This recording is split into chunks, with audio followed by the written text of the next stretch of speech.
Muy buenas tardes, estimados alumnos. Nos corresponde en esta parte del curso de profesor minero ver el tema de la ley de subcontratación. Previo a entrar a la ley de subcontratación, les quiero señalar que cuando hablamos del tema de la subcontratación, estamos en el ámbito del derecho laboral. Y por tanto nos regimos por un cuerpo normativo que, a diferencia del reglamento minero que vimos ayer, este cuerpo normativo es un código de la República, que es el Código del Trabajo. ¿Ya? Pero previo les quiero hacer alguna reseña. Ustedes saben que a través de la historia, y en Chile eso se comprueba muy fehacientemente, la relación entre capital y trabajo nunca ha sido pacífica. Te pueden acordar de las revoluciones que sufrió Europa, los inicios del capitalismo, el proletariado inglés, manchesteriano, temas muy interesantes. Y en Chile hay hechos históricos que dan cuenta de que esa situación no ha sido pacífica, que en realidad ha sido muy violenta. Bueno, en virtud de esos conflictos que se empezaron a dar con posterioridad a la guerra del Pacífico, se fue creando estos movimientos sociales y aglutinándose los trabajadores. Primero se aglutinaron por oficios comunes, y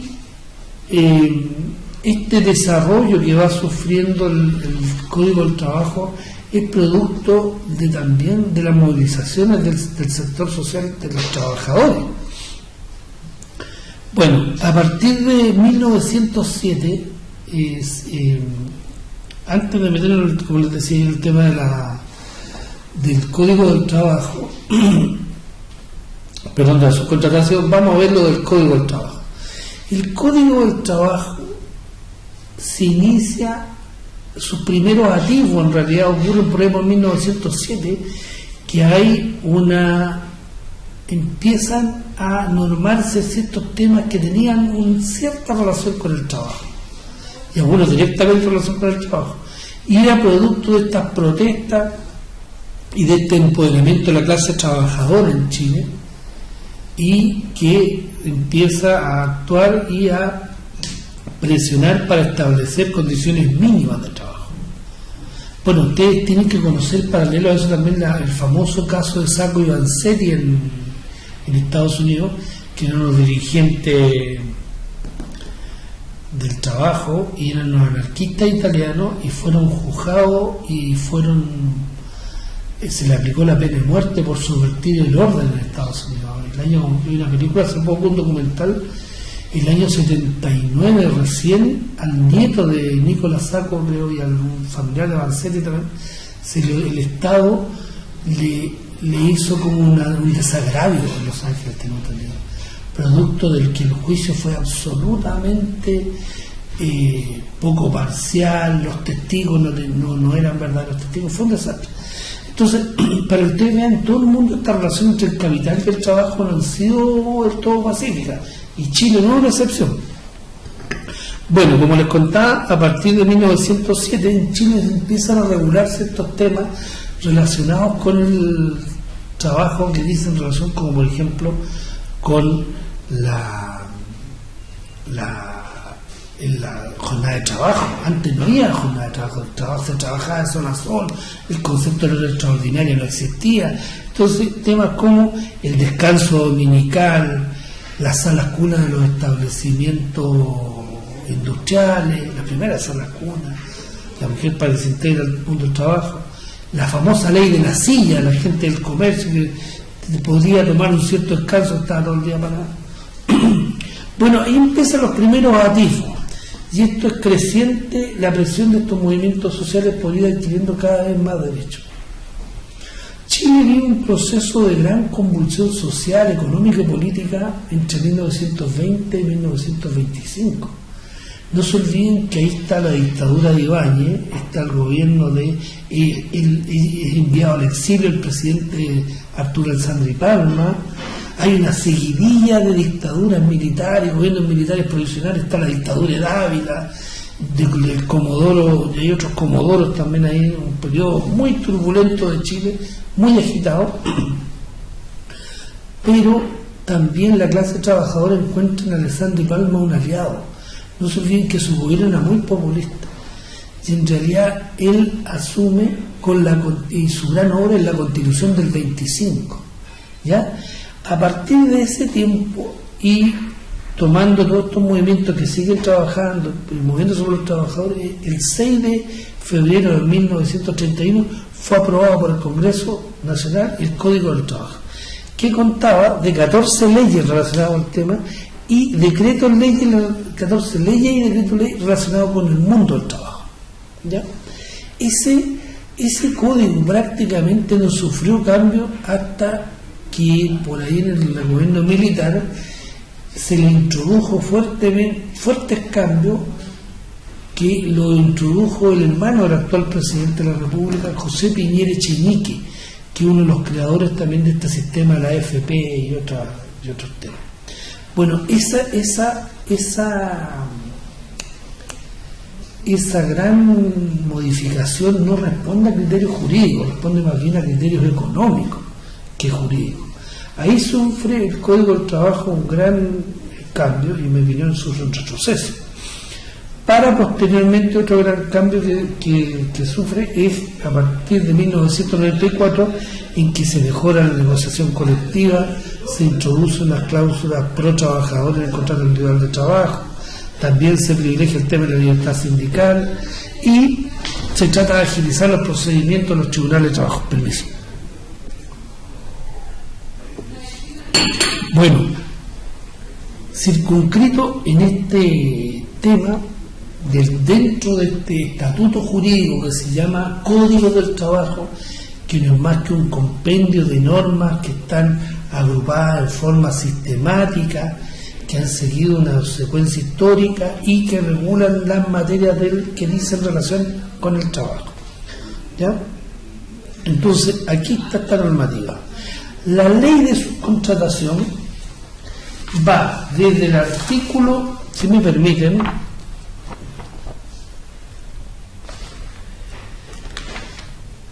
...183A, en el título séptimo, que se llama del trabajo en régimen de subcontratación y del trabajo en empresas de servicios transitorios, ¿ya? Y llega hasta el artículo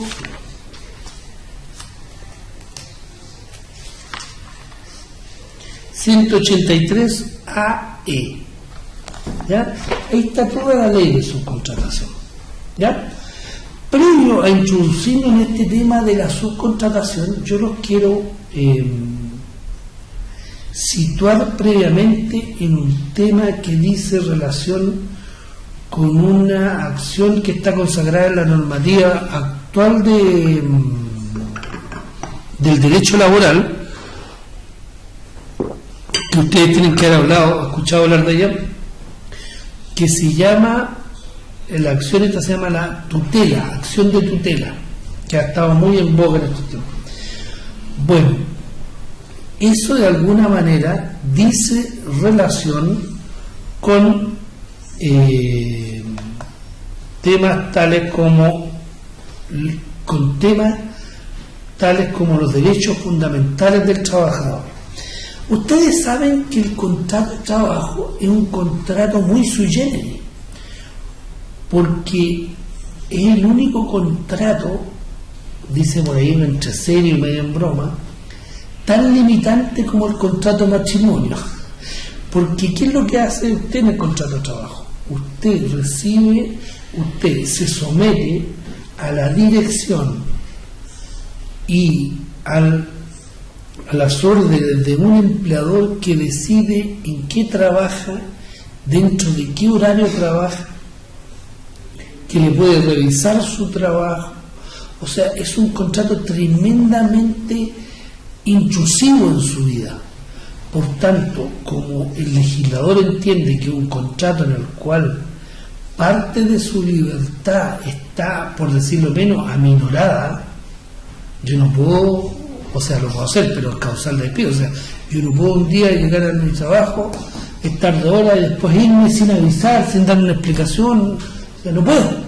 Hay restricciones para desplazarse, tampoco en algunas, por la minería lo tenemos súper claro, en algunas áreas que yo trabajo yo no puedo entrar si no cuento con una autorización específica. O sea, hay también restricciones a la libertad de desplazamiento. Yo en general tengo que someterme a los designios del empleador. Si me dice, mira, este es el trabajo que hay que hacer, no le puedo decir yo, no, que ese trabajo no me gusta, de otro. O sea, todo este tema está muy regulado. Ahora, hay una teoría nueva, no relativamente nueva en Chile, pero que lleva unos ciertos años en el mundo, que dice relación con los derechos fundamentales de los trabajadores. Si bien es cierto, usted en su empresa haya atenuado ciertas garantías, usted no deja de ser ciudadano. Por lo tanto, esta acción de tutela que está establecida en el ordenamiento jurídico actual y especialmente en el mundo del derecho laboral, que se llama acción de tutela, es una acción procesal que tiende a cautelar estos derechos fundamentales de la persona en la empresa. Yo a aquellos que tengan que les guste el tema, les recomiendo un libro que se llama Los derechos fundamentales de los trabajadores en la empresa, o la ciudadanía en la empresa, que es del profesor que es lo que se llama Luis Lizama Portal, con un ayudante que se llama Ugarte, que es profesor también de la UDP, de la Universidad Diego Portales. Han escrito mucho sobre estos temas muy interesantes. Entonces, como ustedes verán, hay un tema que se llama la ciudadanía en la empresa, que dice, los trabajadores dentro del ámbito de la relación laboral y por el solo hecho de ser personas tienen resguardados sus derechos fundamentales humanos mediante la limitación del ejercicio del poder empresarial. Es verdad, la ley le reconoce al empleador un cierto ejercicio de poder dentro de esta empresa, pero este poder tiene límites, no puede afectar la dignidad de las personas, y lo vamos a ver a continuación, qué derechos están amparados. Y esto tiene relación también por la vía, usted podría accionar por tutela por el juicio ordinario por accidente de indemnización por accidente de trabajo, o por esta vía que dice relación con un derecho que está consagrado, que dice que el Estado debe velar por la integridad física y psíquica y por la vida de todos los habitantes del país. Bueno, el empleador debe respetar eso, entre otros. ¿Ya? Tiene que respetar, por ejemplo, la integridad física, la protección de la vida privada, la inviolabilidad de toda forma de comunicación privada. Por ejemplo, respecto de estos temas, si bien es cierto que el empleador podría usted revisar qué hace usted en su tiempo, en el tiempo de su trabajo, respecto de si envía correos, si no envía correos, si visita ciertas páginas, si lee los diarios, eso probablemente lo podría limitar, pero lo que no puede hacer claramente es ingresar al contenido de sus correos. Eso no, porque eso significa una violación de su vida, de las comunicaciones privadas. ¿Estamos? También la libertad de conciencia. Si yo tengo una religión determinada, tampoco me pueden coartar por eso. Lo mismo la libertad de emitir opiniones e informar, la libertad de trabajo, el derecho a su libre elección, el derecho a la igualdad de remuneración, la libertad sindical. Todos esos derechos están consagrados. ¿Ya? Entonces, ¿a qué se refiere el procedimiento de tutela?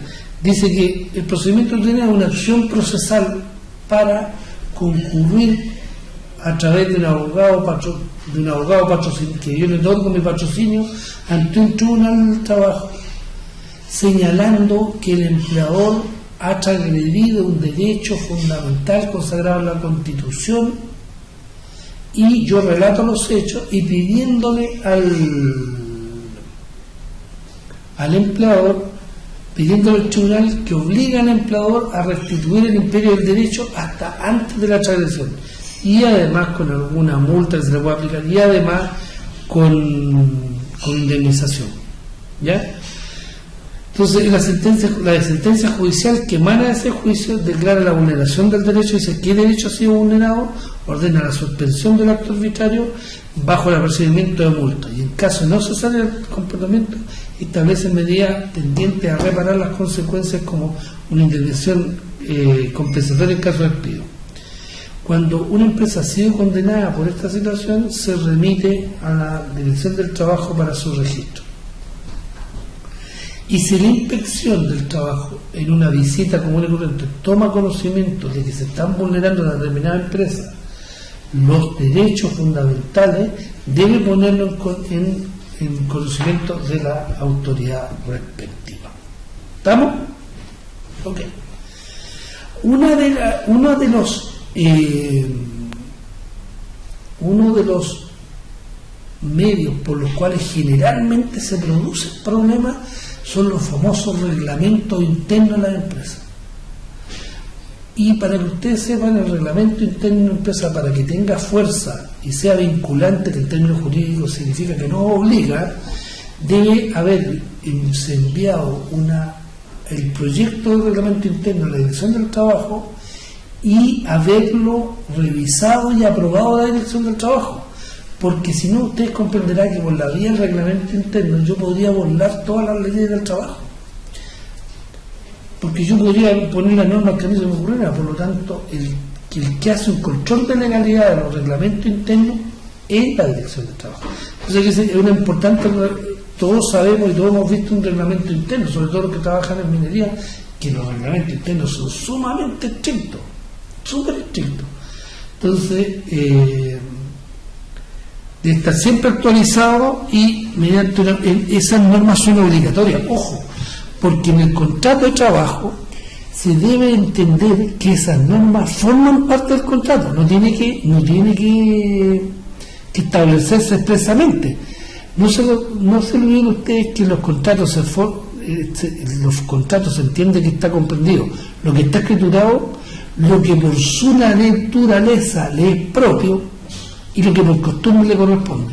Entonces, no necesariamente porque no está escrito ahí que el reglamento no afecta. A mí me afecta, y es más, yo podría aplicar ciertas amonestaciones. Como puedo aplicar multa, tiene que estar muy bien revisado por la Dirección del Trabajo y no caer en inconstitucionalidades o en ilegalidades. ¿Ya? Bueno, dicho lo anterior, permiso. Dicho lo anterior, vamos a entrar a la ley de subcontratación. Quedó claro el tema anterior que vimos, que dice relación con los derechos fundamentales del trabajador al interior de la empresa. Uno no deja de ser ciudadano porque ingresa a la empresa. Hay ciertas facultades de cada individuo que están más atenuadas, pero no dejan de existir. Ok, como este es un máster de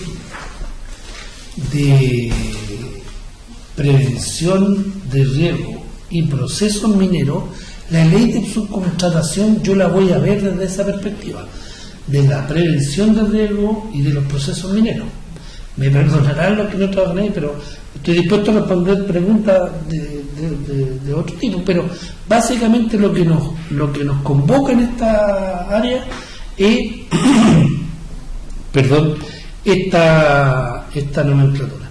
Entonces vamos a hacer una pequeña introducción de la ley de subcontratación. Mire, básicamente en Chile se empezó a subcontratar como esto es opinable, aquí no son tan zanjados, otras personas pueden tener otra opinión. Mi opinión se hizo por tres situaciones. Primero, porque yo puedo traspasar el costo de mi mano de obra, traspasárselo a un tercero. Y todos sabemos que en general, ahora recién se están acercando las remuneraciones que pagan las empresas contratistas son menores y los beneficios que otorgan son menores que las empresas mandantes. Eso lo tenemos en general. Ahora está ocurriendo un fenómeno que se empiezan como a acercar, sobre todo en la minería. se empiezan como a acercar, pero todavía les falta mucho. Primero, entonces, por un problema de ahorro en el costo de mano de obra. Segundo,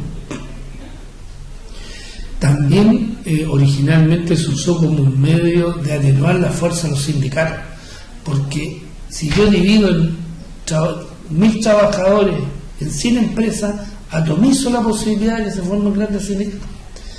Y en tercer lugar, porque hay una situación que es que yo no tengo la competencia de un trabajo que necesito en forma puntual y no a través de toda la vida útil de mi obra.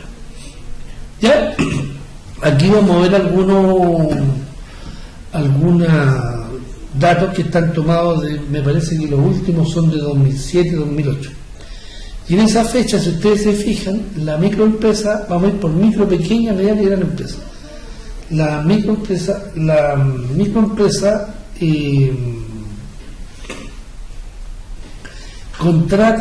subcontrata casi el 24%, la pequeña empresa el 33%, la mediana el 42% y la gran empresa alrededor del 53-54%. O sea, si ustedes se fijan, mientras más grande la empresa, mayor porcentaje de tareas se subcontratan. ¿Ya? Ahora, ¿qué tipo de empresas, qué tipo de actividades se subcontratan? La alimentación, la seguridad, la construcción y el montaje, la mantención y el aseo, la mecánica, actividades relacionadas con recursos humanos, por ejemplo, los recursos humanos, la informática, el almacenamiento y bodegaje. Hoy está muy de moda. Me contaron el otro día que se están construyendo una serie de bodegas. Bueno, ustedes saben que Falabella es casi una gestora comercial, porque Falabella tiene bodegas distribuidas de tal manera que ustedes le venden y el que administra la bodega es otra empresa, y el que lleva el camión es otra empresa, y el que embala es otra empresa. O sea, es una cosa pero de loco. Los servicios legales se subcontratan, la logística, el transporte y distribución, y aquí en algunos, como el marketing también, en el que vinculan al mercado, las ventas, muchas.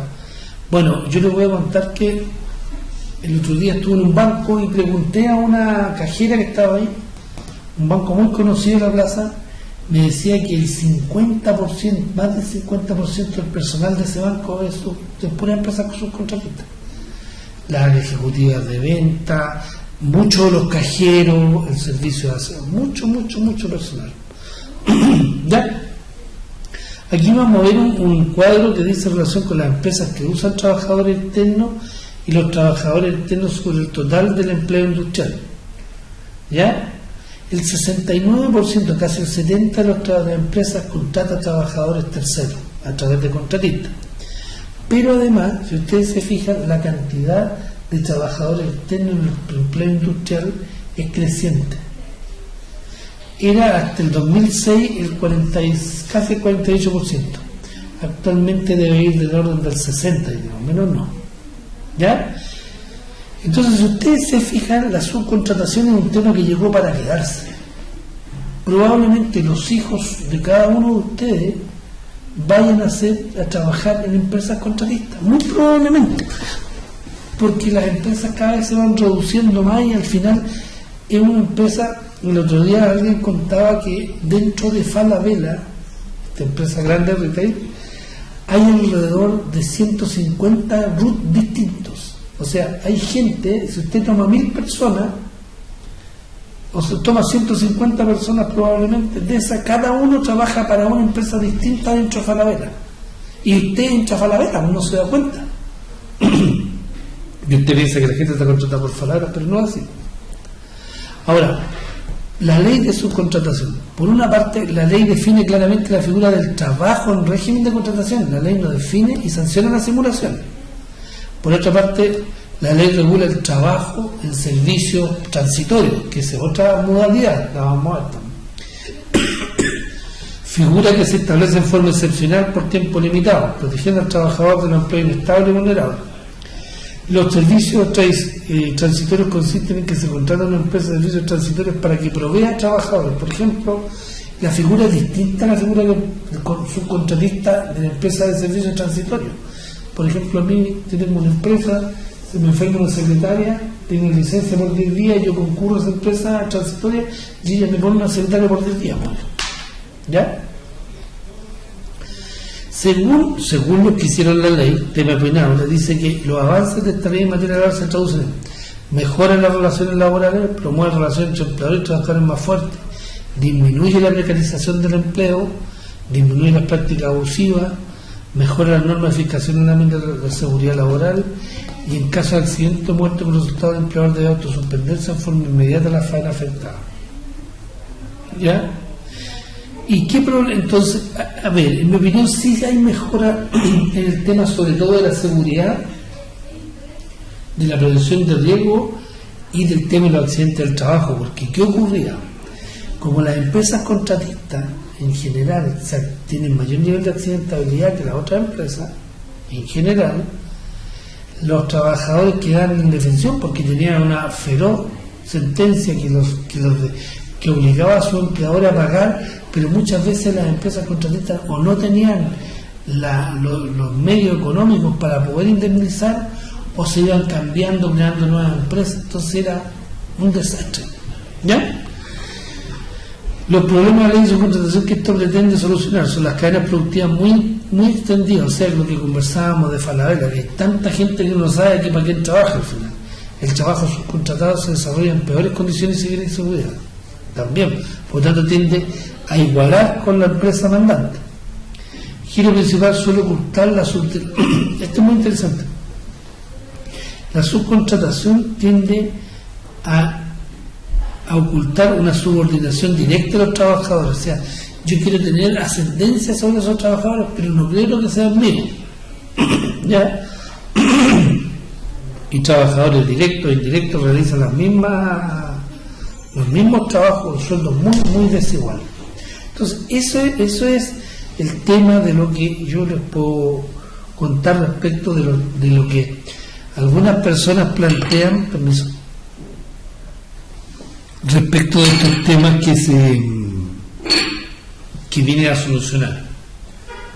Ahora, ¿qué hace la ley de subcontratación? Incorpora una serie de normas respecto de los del trabajo subcontratado, de las empresas y servicios transitorios, de materia relativa a la seguridad y la higiene, materia relativa a los comités paritarios, materia relativa a la responsabilidad respecto de los accidentes del trabajo. Son muy relevantes. Y se derogan los artículos 64 y 64 bis del Código del Trabajo que decían en relación con la responsabilidad, se cambian y se incorpora todo un título que es del libro primero del Código del Trabajo, se llama del trabajo en régimen de subcontratación y del trabajo en empresas de servicios transitorios. En el régimen de subcontratación hay tres sujetos: la empresa mandante, la empresa subcontratista y los trabajadores. ¿Estamos? La empresa mandante, ¿cuál es? La dueña de la obra, la que contrata al subcontratista para que realice una determinada tarea. El mandante es el que contrata al contratista para que realice una determinada manera. Laboralmente, el vínculo es entre los trabajadores y el contratista. No hay un vínculo laboral entre los trabajadores y el mandante. No. Hay un vínculo laboral entre trabajador y contratista. Salvo que yo pruebe judicialmente que hay una simulación y este contratista en rigor no es más que una simulación y quien es el empleador directo es el mandante. ¿Ya? Y hay una simulación del contrato. ¿Ya? Pero entre el mandante y el contratista hay una relación regida por el mundo del derecho comercial, pero entre el contratista y sus trabajadores eso se rige por el código laboral. ¿Estamos? Ahora estamos viendo la empresa. Aquí hay una cosa directa, aquí hay una situación distinta. Aquí hay una empresa de servicios transitorios, hay una empresa mandante, hay una empresa de servicios transitorios, una empresa usuaria y los trabajadores. ¿Ya? ¿Qué hacen empresas de servicios transitorios? tiene por objeto exclusivo poner a disposición de terceros trabajadores para cumplir en esta faena determinadas tareas, como selección, capacitación, formación de trabajadores, servicios de mensajería, secretariado, otras cosas. ¿Ya? Esa es la persona, la empresa de servicio transitorio. La empresa usuaria es la persona natural o jurídica que contrata a una empresa de servicio transitorio para que ponga a disposición trabajadores para realizar tareas o labores transitorias u ocasionales. Ojo, son transitorias u ocasionales. Yo no puedo tener una persona que está haciendo un trabajo que no es transitorio u ocasional a través de un sistema porque estaría simulando una situación que la ley no precabe. Y los trabajadores de la empresa de servicio transitorio, el vínculo, existe un vínculo laboral igual con la empresa usuaria, y entre el usuario y los transitorios, el vínculo laboral es entre los trabajadores y la empresa de servicio transitorio, pero entre la empresa de servicio transitorio y la empresa usuaria existe una relación comercial. Como ya dijimos, la ley de subcontratación no define la subcontratación, define el trabajo en régimen de subcontratación, que es otra cosa. Entonces dice que aquí es realizado en virtud de un contrato de trabajo por un trabajador para un empleador, contratista o subcontratista, también en el ámbito del trabajo entre el contratista y sus trabajadores, cuando éste, en razón de un acuerdo contractual, o sea, de un contrato, se encarga de ejecutar obras y servicios para un tercero por cuenta y riesgo con trabajadores de su propia dependencia para un tercero. Mira, dice que hay una empresa que tiene trabajadores, que estos trabajadores están vinculados mediante un contrato de trabajo de esa empresa, y esta empresa contratista realiza por cuenta y riesgo de él, con sus trabajadores, para una tercera persona, una determinada servicio o ejecuta una obra contratada. ¿Ya?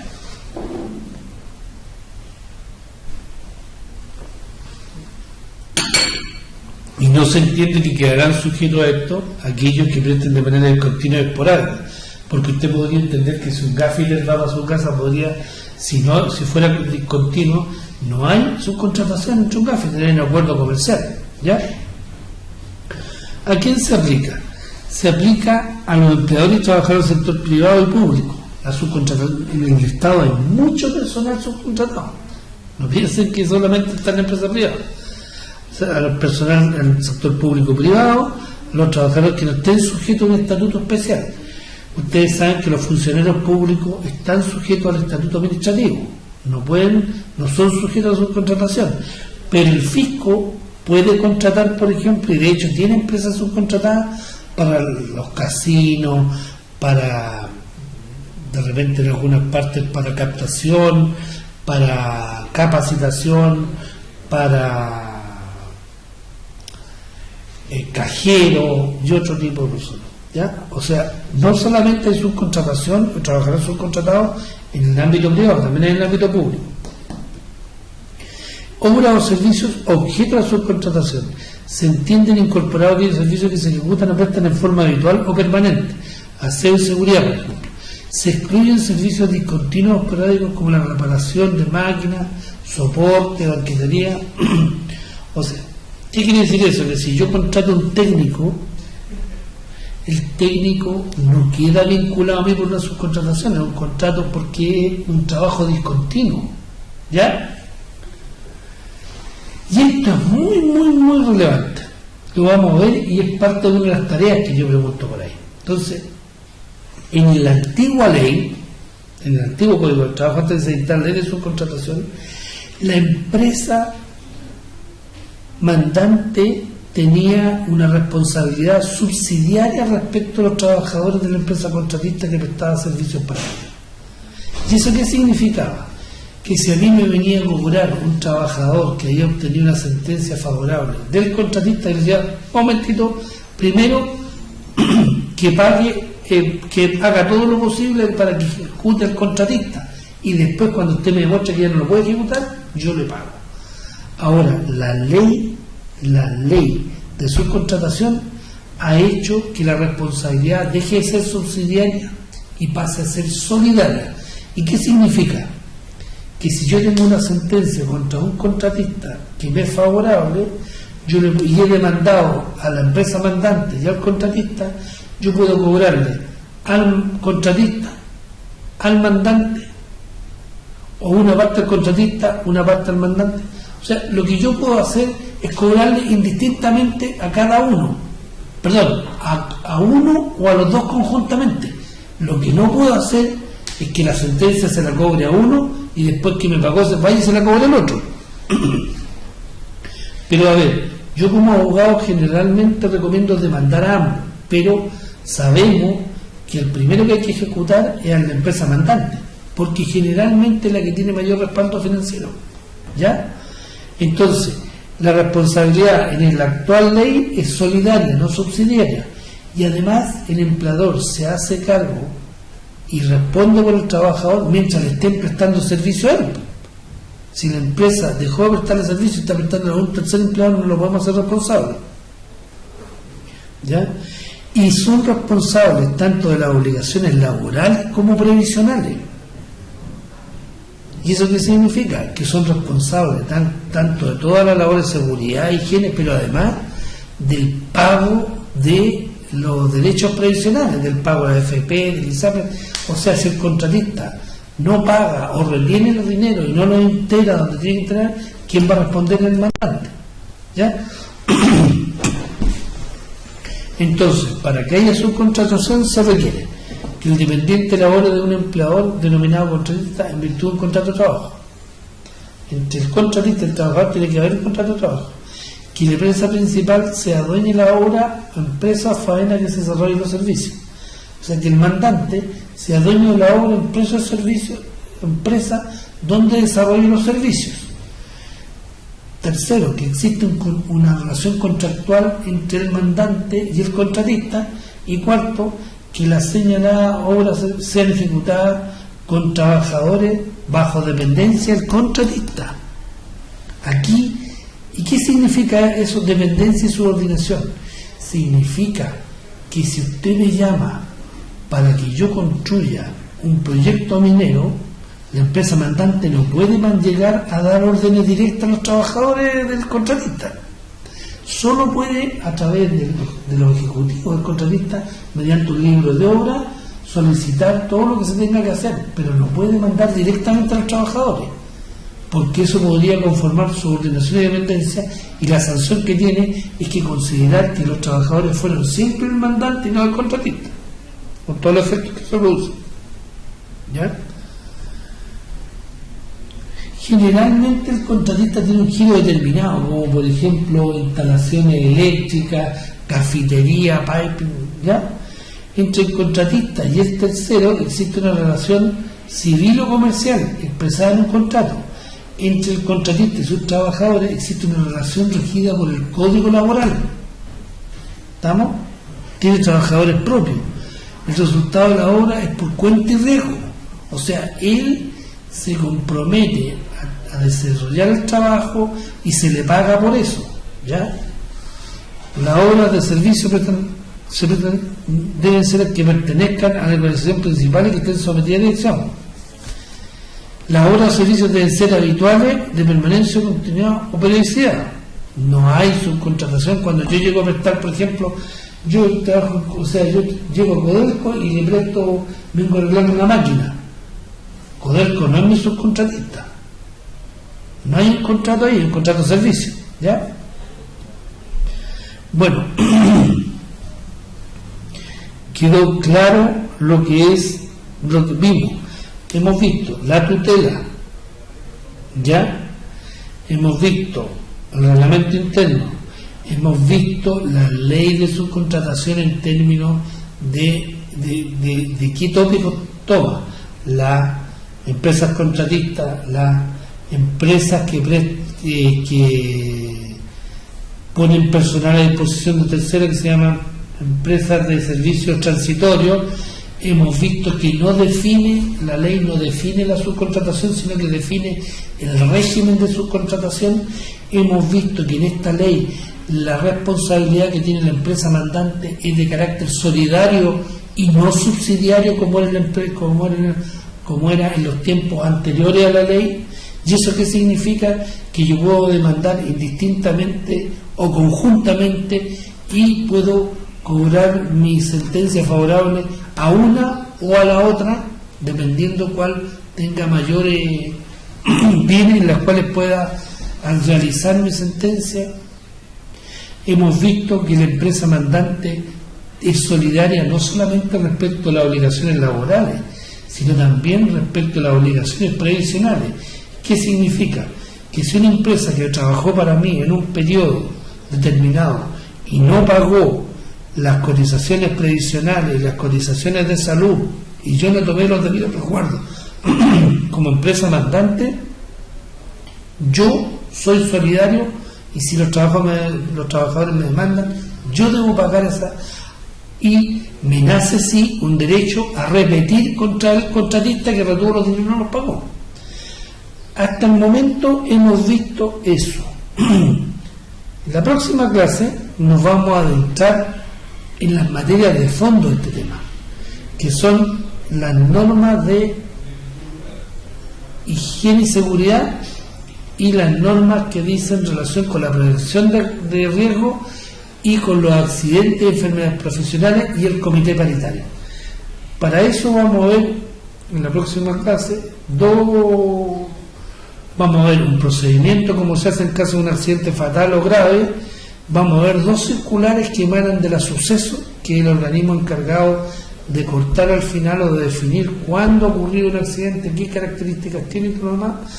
Vamos a ver también qué ocurre respecto a la responsabilidad, y vamos a ver si alcanzamos algunas normas respecto a algunos cargos como los ejecutivos superiores, el supervisor directo, el experto en prevención de riesgo, y alguna cosa, algo vamos a decir del sindicato y del comité paritario. Bueno, alumnos, los dejo invitados a la próxima clase. Muchas gracias.